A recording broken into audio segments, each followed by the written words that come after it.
हरे कृष्ण। गर्ग संहिता में एक सुंदर संवाद आता है जिसमें एक दिन वृंदावन में सभी गोपियां श्रीमती राधा रानी से पूछती है, वृषभानुसुते दिव्ये हे राधे कंजलोचने श्री कृष्णस्य प्रसादार्थ वद किंचित व्रतं शुभम तव वश्यो नंदसूनोर देवैरपि सुदुर्गमः त्वं जगन्मोहिनी राधे सर्वशास्त्रार्थपारगः। अर्थात हे दिव्य स्वरूपे कमल लोचने वृषभानु नंदिनी, हे श्री राधे जो देवताओं के लिए भी अत्यंत दुर्लभ है, वे श्री नंद नंदन तुम्हारे वश में रहते हैं। हे राधे तुम विश्व मोहिनी हो और संपूर्ण शास्त्रों के अर्थ ज्ञान में पारंगत भी हो, इसलिए आप हमें श्री कृष्ण की प्रसन्नता के लिए कोई शुभ व्रत बताएं। इसके उत्तर में श्रीमती राधा रानी गोपियों से कहती है, श्री कृष्णस्य प्रसादार्थ कुरुते एकादशी व्रतम तेन वश्यो हरिः साक्षात् विश्यति न संशयः।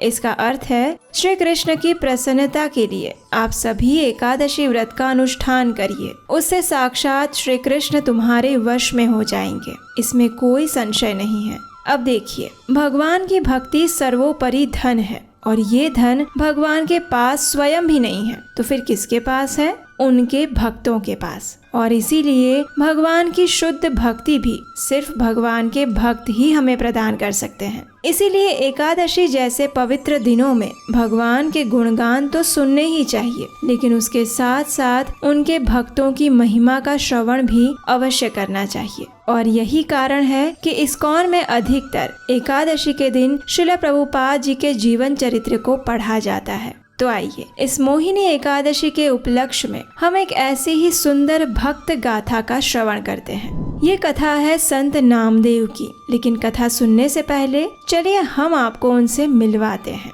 महाराष्ट्र के वारकरी संप्रदाय में एक महान संत हुए जिनका नाम था संत नामदेव। महाराष्ट्र के सतारा जिले में संत बामणी गांव में जन्मे ये भक्त कवि भगवान विट्ठल के परम भक्त थे। उन्होंने भगवान के प्रति प्रेम और भक्ति को अभिव्यक्त करते हुए अनेक गीतों की रचनाएं की हैं। हिंदी और मराठी में लिखे गए उनके भक्ति गीत आज भी महाराष्ट्र में अत्यंत प्रेम से गाए जाते हैं। स्वभाव से अत्यंत विनम्र और अपनी साधना भक्ति के लिए कठोर, ऐसे संत नामदेव की कीर्ति चारों तरफ फैली हुई थी। ऐसे में भगवान अपने भक्त की परीक्षा लिए बिना कैसे रह सकते हैं, है ना? तो बस एक दिन भगवान ने भी सोच लिया कि आज नामदेव की एकादशी निष्ठा की परीक्षा ली जाए। और आपको जानकर आश्चर्य होगा, लेकिन जब भगवान अपने भक्त की परीक्षा लेते हैं तो वे वास्तव में अपने उस भक्त की ख्याति को विश्व में बढ़ाना चाहते हैं। इसलिए वे ऐसी कोई स्थिति का निर्माण करते हैं जहां उनके भक्त का गुणगान और बढ़े। और ऐसी स्थिति उन्होंने नामदेव के लिए भी निर्माण की।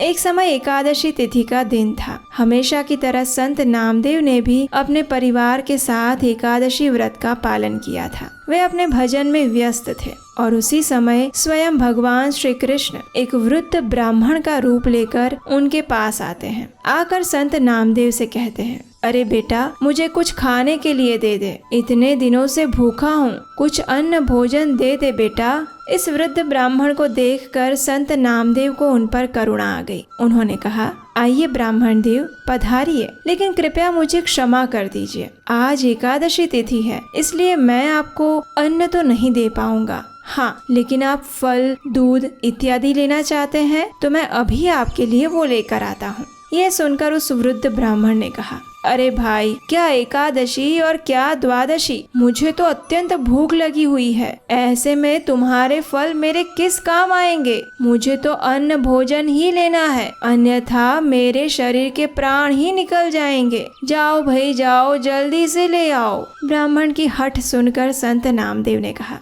मुझे क्षमा कीजिए ब्राह्मण देव, लेकिन आज के दिन आपको अन्न भोजन मैं नहीं दे पाऊंगा, क्योंकि आज के दिन अन्न में पाप का वास होता है। इसलिए अन्न खाने वाले को भी और अन्न खिलाने वाले को भी ये पाप लगता है। इस प्रकार उस वृद्ध ब्राह्मण और संत नामदेव के बीच में काफी बहस हो गई। आसपास के लोग इकट्ठे हो गए और अब संध्या होने वाली थी, लेकिन संत नामदेव अपनी एकादशी निष्ठा पर अटूट बने रहे। आसपास के लोग उन्हें समझाने लगे कि भाई इस ब्राह्मण को भोजन दे दो, वरना अगर इसे कुछ हो गया तो तुम्हारे ऊपर ब्रह्म हत्या का पाप लग जाएगा। लेकिन संत नामदेव नहीं माने। आखिर दिन के चौथे प्रहर के अंत में क्रोध में आकर वह वृद्ध ब्राह्मण पैर फैलाकर जमीन पर लेट गए। ऐसा लग रहा था मानो बस उनके प्राण निकलने ही वाले थे। अब देखिए, एक शुद्ध भक्त के भाव को बाहरी दुनिया के लोग क्या समझ पाएंगे, इसलिए आसपास के लोगों ने भी संत नामदेव के ऊपर ब्राह्मण हत्या का आरोप लगा दिया और उन्हें समाज से बहिष्कृत कर दिया। लेकिन इन सभी बातों से संत नामदेव की एकादशी निष्ठा में कोई परिवर्तन नहीं आया। उन्होंने वह संपूर्ण रात्रि अपने नियम अनुसार भगवान हरि के नाम का जप और कीर्तन करते हुए जागरण किया। प्रातः काल अपने आप को तैयार करके उन्होंने एक चिता बनाई और उस ब्राह्मण के मृत शरीर को लेकर वे उस चिता में बैठ गए। उन्होंने सोचा कि जिस शरीर के द्वारा एक ब्राह्मण की हत्या हुई है, उस शरीर का मैं नाश कर दूंगा और यही अच्छा होगा। और बस अब चिता प्रज्वलित होने ही वाली थी कि उसी समय भगवान श्री हरि अपने दिव्य स्वरूप में प्रकट हुए। उन्होंने संत नामदेव की एकादशी निष्ठा की प्रशंसा करते हुए कहा, हे नामदेव, तुम्हारी एकादशी निष्ठा देखकर मैं अत्यंत प्रसन्न हुआ हूँ। मैं तो केवल तुम्हारी परीक्षा ले रहा था। ऐसी व्रत निष्ठा मुझे अत्यंत आनंद प्रदान करती है। आज से तुम्हारे यशोगान में और वृद्धि होगी और आने वाले अनंत काल तक तुम्हारी एकादशी निष्ठा के गुण गाए जाएंगे। इतना कहकर भगवान अंतर ध्यान हो गए। जब आसपास के लोगों ने ये दृश्य देखा तो वे संत नामदेव के चरणों में आकर गिर पड़े और अपने मूर्खतापूर्ण व्यवहार के लिए क्षमा याचना करने लगे। उस दिन से सभी लोगों ने संत नामदेव और एकादशी व्रत की महिमा को जान लिया। जो एकादशी मनुष्य के समस्त पाप कर्मों का नाश करने में सक्षम है, वही एकादशी का पालन करने वाले भगवान के भक्त भी सर्वोच्च कोटि के हैं। इसलिए एकादशी व्रत का पालन करना ये भी एक बहुत बड़ा सौभाग्य होता है। सभी लोगों को ये सौभाग्य प्राप्त नहीं होता। हमारे शास्त्र कहते हैं कि चाहे आप और कोई व्रत करे या ना करे, लेकिन प्रत्येक मनुष्य को एकादशी व्रत तो अवश्य ही करना चाहिए, क्योंकि इसके पालन से अन्य सभी व्रतों का पालन करने का पुण्य फल अपने आप मिल जाता है। गर्ग संहिता माधुर्य खंड अध्याय 8 श्लोक संख्या 41 और 42 में नारद मुनि राजा बहुलाश्व के संवाद में कहते हैं, दश वै मातृके पक्षे तथा वै दश पैतृके प्रियाया दश पक्षे तु पुरुषानुदरे नरः। अर्थात जो मनुष्य शुद्ध भक्ति भाव से एकादशी व्रत का पालन करता है, वह अपने मातृकुल की 10, पितृकुल की 10 और पत्नी के कुल की 10 पीढ़ियों का उद्धार कर देता है। तो इतनी पवित्र और मंगलमय है एकादशी तिथि। हम आशा करते हैं कि आप भी इस वैशाख मास के शुक्ल पक्ष की मोहिनी एकादशी का पालन करने के लिए तैयार होंगे। अगर नहीं है तो हो जाइए, क्योंकि ये मनुष्य का शरीर जो आपको मिला है ना, वो आपके कुछ पूर्व अच्छे कर्मों के कारण मिला है। इसलिए इस मनुष्य देह का सदुपयोग कर लीजिए। व्यर्थ की बातें, चर्चा, टीवी, मोबाइल या पार्टीज में इन सबको बर्बाद मत करिए। आपको पता भी नहीं चलेगा कि कब बालों में सफेदी आ गई और कब इस शरीर को छोड़ने का समय आ गया, और मृत्यु की तैयारी तो अभी हुई ही नहीं। अंत में पश्चाताप के सिवा कुछ नहीं बचेगा। इसलिए अभी समय है, संभल जाइए और अपनी पारिवारिक जिम्मेदारियों के साथ साथ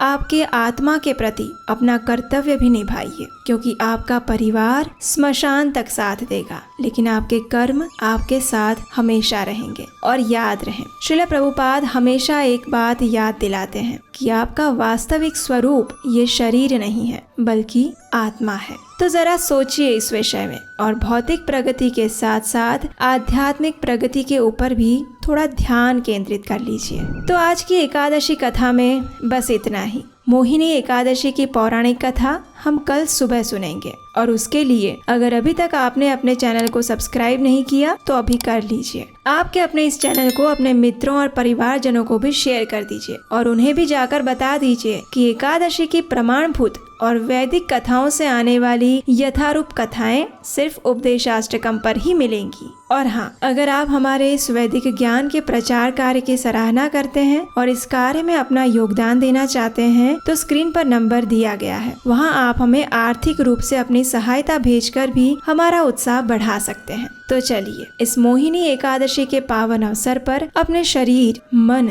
और चेतना से सिर्फ और सिर्फ परम भगवान श्री कृष्ण के चरण कमलों में समर्पित होते हैं और इस भव सागर से पार उतरने की कुछ योजना बनाते हैं।